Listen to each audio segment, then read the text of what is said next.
John F. Kennedy International Airport was paralyzed amidst a colossal crowd during the peak of summer.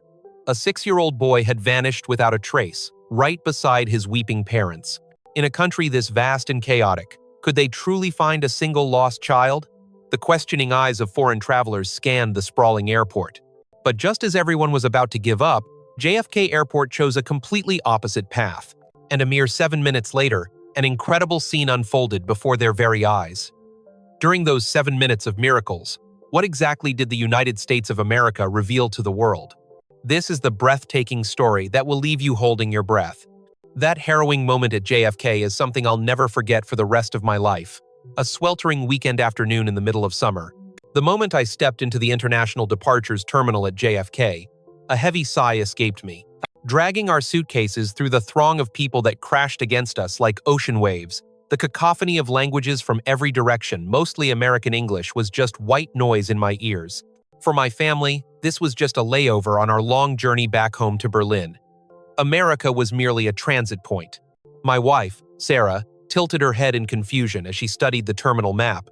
My 6-year-old son, Ivan, clutched my hand tightly, his eyes wide with anxiety amidst the towering adults. Even finding the way to the duty-free shops felt like navigating a labyrinth. I started complaining in my head. Too many people, the signs are hopelessly complex, and trying to communicate with the staff is a challenge. Why did we have to lay over in a place like this? Frankfurt would have been so much more familiar, so much more efficient. At that moment, I had no idea what kind of miracle this country was about to show me. As we rode the escalator up to the duty-free zone, I grumbled to my wife, "This country is just too complicated, and the accents, it's a struggle to understand." Sarah nodded in agreement. We spoke to each other with the prejudice we held for this nation. It was the same when we reached the duty-free shops. While browsing for perfumes and chocolates, I continued to mutter about the confusing price tags and the brusque, fast-talking English of the sales staff. It was infuriating. But Ivan was the only one who was different. His eyes lit up as he stood before a massive promotional display for the latest superhero movie. He was captivated by a life-sized, animatronic Iron Man figure, taller than himself, that danced and moved with impressive grace. He was completely mesmerized. I glanced at my watch and hurried him along. "Ivan, we only have 50 minutes before boarding." And in that very second, as my attention drifted for a brief moment, Ivan, who had been trailing the movements of the Iron Man figure, disappeared into the crowd. At first, I thought he was just a few steps behind me, but no matter where I looked, I couldn't see Ivan in his bright yellow t-shirt. My heart began to pound in my chest. I started yelling his name, "Ivan! Ivan!" But my voice was swallowed by the airport's deafening roar. Sarah's face turned pale, and a cold sweat broke out across my forehead. I ran around, frantically asking people nearby, but most either didn't understand me through my thick German accent or just shook their heads. Despair began to wash over me. In an airport this enormous, with this many people, how could anyone find one little boy? Back in Germany, the Bundespolizei would have been notified immediately, and an announcement would have been made over the PA system. But this was America. We didn't know the procedures, didn't even know who to ask for help. I screamed at the top of my lungs, "Can someone please help us find our son? Please, help us!" But the river of people flowed on, an impenetrable wall. It seemed no one would stop to listen.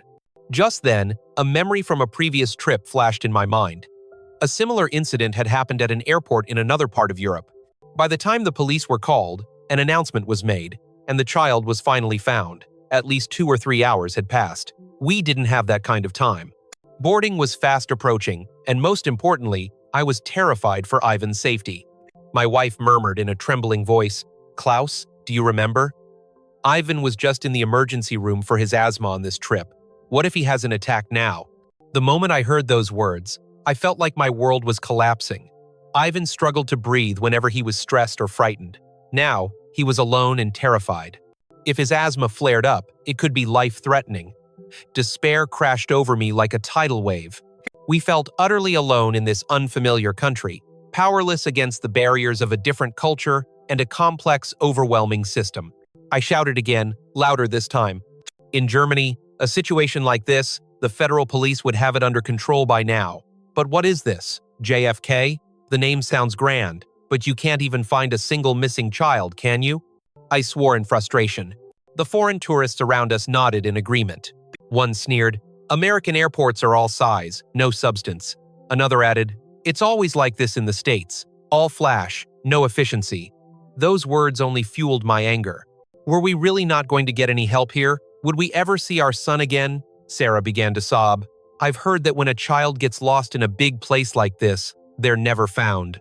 At that moment, the tension in the terminal felt palpable, as if our despair had infected everyone around us. And it was then that an airport security officer, whose name tag read Miller, approached us. He spoke in a calm, steady voice. "Sir, please stay calm. We are initiating a Code Atom protocol immediately." "A Code Atom protocol? What's that?" I asked as he pressed his earpiece. "Alpha, Bravo, Charlie, stand by. Initiate child safety protocol on my mark." In the blink of an eye, the entire atmosphere of the terminal shifted. It was like a calm sea, instantly transforming into a military combat zone. Officers all around us began moving in unison. A stream of technical jargon crackled through their radios. I was stunned. A moment ago, I was criticizing this country's system, but now it seemed something entirely different from what I had imagined was about to happen. Still, I was skeptical. Could this highly organized system really work? Time ticked by, but there was no sign of Ivan. Officer Miller began firing questions at us. "Last seen clothing, color, shoe type, height, any distinguishing features?" We answered frantically. "A yellow t-shirt, blue sneakers. He's a little smaller than other boys his age." Instantly, a command crackled over the radio. "All teams, Bravo is reviewing CCTV feeds 12 through 34. Screen for all children matching the description." I was amazed by their professionalism. This wasn't just a random search. It was a systematic, scientific approach to the problem. But at the same time, my anxiety grew. I looked at my watch. Only 43 minutes left until our flight departed. I felt like I was about to collapse. "Back in my country, this would take half the day," a passenger behind me muttered, making my stomach churn. Could we really find Ivan in time? Sarah started to sob again. What if his asthma acts up? What if he ends up in the emergency room like last time? Hearing this, a wave of guilt washed over me. I hadn't taken good enough care of my son with his condition. The image of Ivan gasping for air, his small shoulders heaving, the memory of him wearing an oxygen mask in the hospital flashed vividly in my mind. If he was alone and having an attack like that now, it could be irreversible. I covered my face with my hands, crushed by the guilt of a father who couldn't protect his child. Officer Miller looked at us and said calmly, "Sir, ma'am, please don't worry. This is the most critical phase." His composed voice was filled with confidence, but I couldn't relax. Time kept passing, and our son was still missing. Then Officer Miller announced, "Multilingual support teams across 12 languages and all available security personnel have now joined the operation." The moment I heard that, I was speechless. 12 languages? How is that possible? Orders continued to fly over the radio. Alpha Team, secure all Level 2 exits from the retail zone. Bravo Team, monitor all ascending escalators. Charlie Team, sweep the children's play area.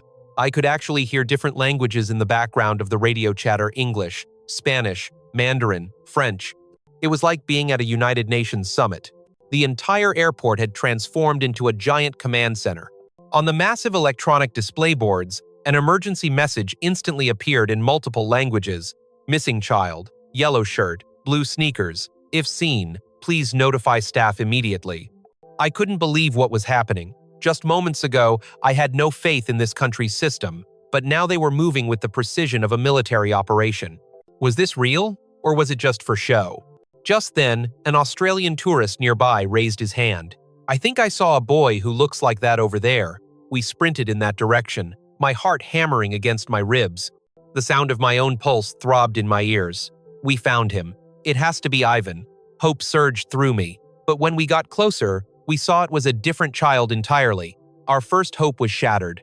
In that instant, I felt my knees buckle. The hope turning so quickly to despair was more than I could bear. Sarah crumpled to the ground, crying. I felt the crushing weight of reality once more.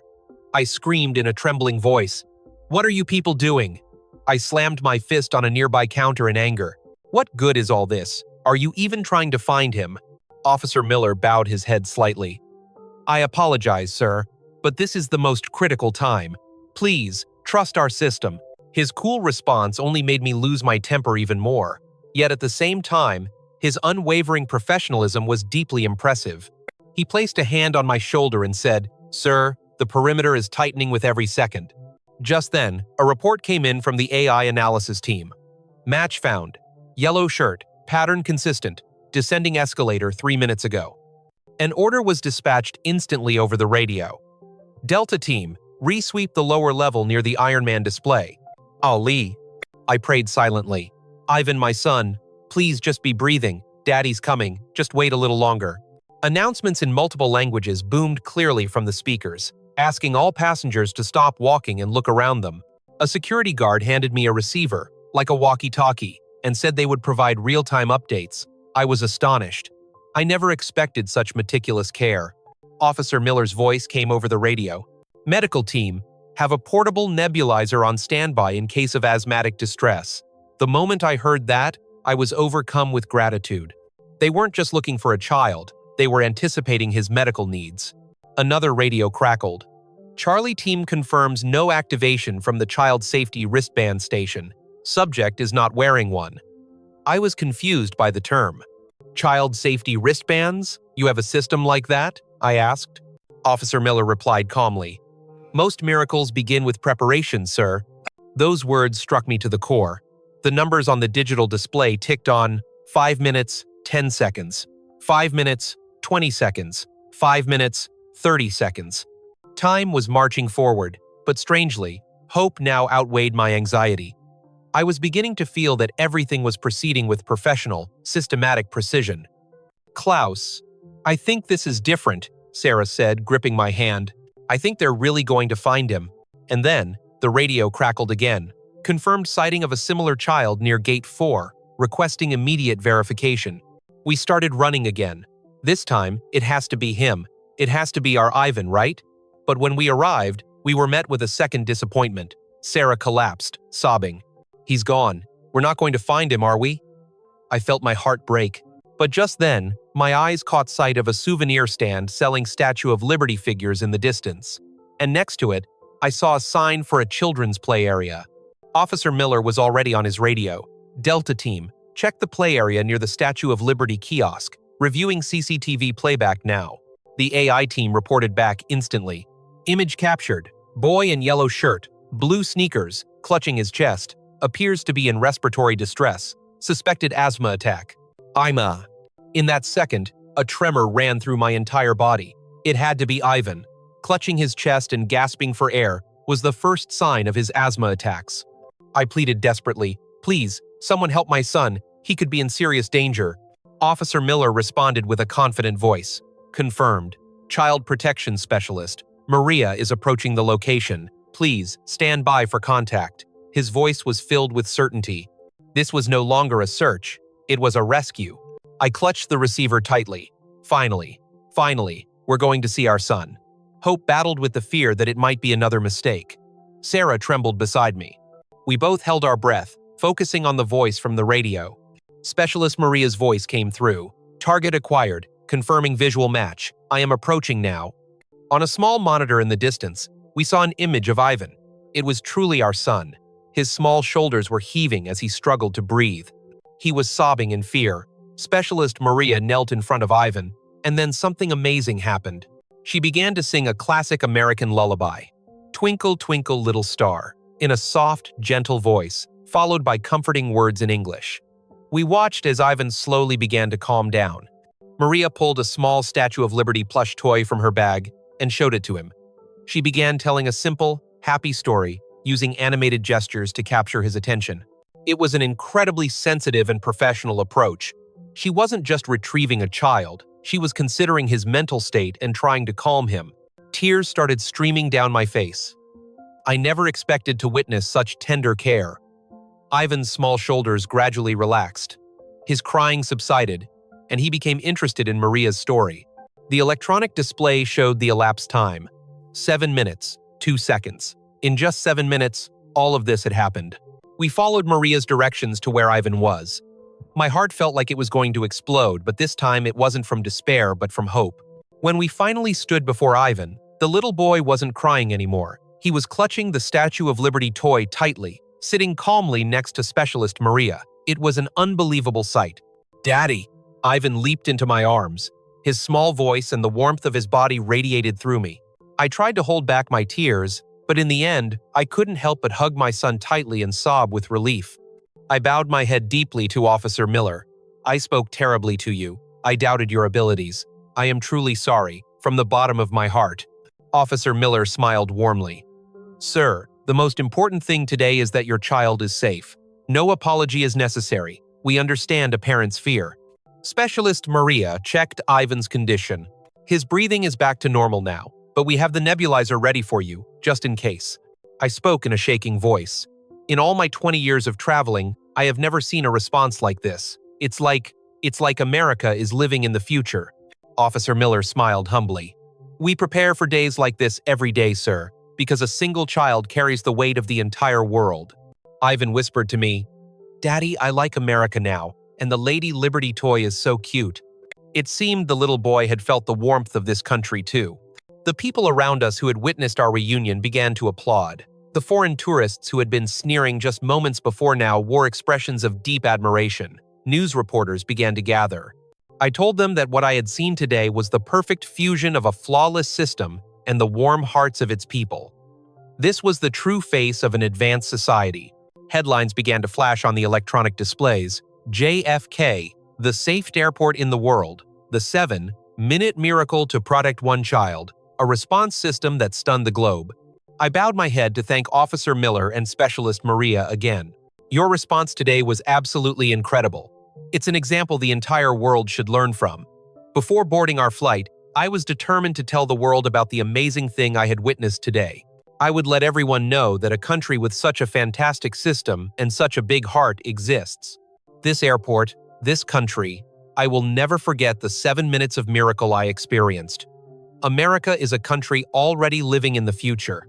And most importantly, it is a place with the warm heart of its people. A miracle doesn't just fall from the sky. It is born from preparation, training, and the hearts of people who trust and cooperate. And in those miraculous 7 minutes at JFK Airport, at the center of it all, was the warm heart of Americans who valued the smallest life, a single child, as the center of their world. As we walked toward our boarding gate, the atmosphere around us had completely changed. The chaotic noise that had been an annoyance now sounded like a vibrant symphony. The bright lights of the shops that had irritated me now seemed warm and inviting. My view of the people around me had shifted. I saw the friendly smiles of the staff, saw American families bidding each other warm goodbyes. Ivan walked hand in hand with Sarah, clutching his Statue of Liberty toy tightly in his other hand. He looked around with curious eyes, not a trace of fear left in them. The small smile on his face was the best proof that this country had given him a sense of security and a wonderful memory. "I was so wrong, Sarah," I said to my wife. "I judged this country by its surface. I judged them based on my own unfamiliarity." Sarah nodded in agreement. "Me too. There is so much more to this place than we thought." Meanwhile, a video that a Japanese tourist had filmed went viral online. Number JFK Miracle and number 7 minutes at JFK were trending worldwide. Comments poured in from every corner of the globe. "Is this real? 7 minutes? Unbelievable." The level of professionalism is off the charts. The technology and the people working in perfect harmony. That specialist who comforted the child was amazing. She knew exactly how to handle children. I want to visit America now. A country that values a child's safety this much must be a great country. Those messages reflected my feelings exactly. The world was now seeing what I had witnessed with my own eyes. When we arrived at our gate, a ground staff member smiled at us warmly. She looked at Ivan and handed him a small bag. "For the little traveler," she said in a charming New York accent. Inside the bag were a few American candies and a small Statue of Liberty keychain. It was a small gesture, but for us, it was a final touch of kindness that deepened our impression even further. We thanked her again and again, filled with gratitude. As the plane took off, I looked down at the glittering lights of New York City shrinking below. I knew instantly that this journey had changed my perspective forever. America was no longer just a layover. It was a place that had taught me an invaluable lesson. I learned that the best system in the world is meaningless without the hearts of the people who drive it. And here, in the United States, I had witnessed the perfect combination of both. I made a promise to myself. We will come back here again, not as hurried travelers, but as friends who want to learn and experience the beauty of this country and its people more deeply. The 7-minute miracle at JFK wasn't just about finding a lost boy. It was about discovering the great heart of a nation hidden amidst the chaos.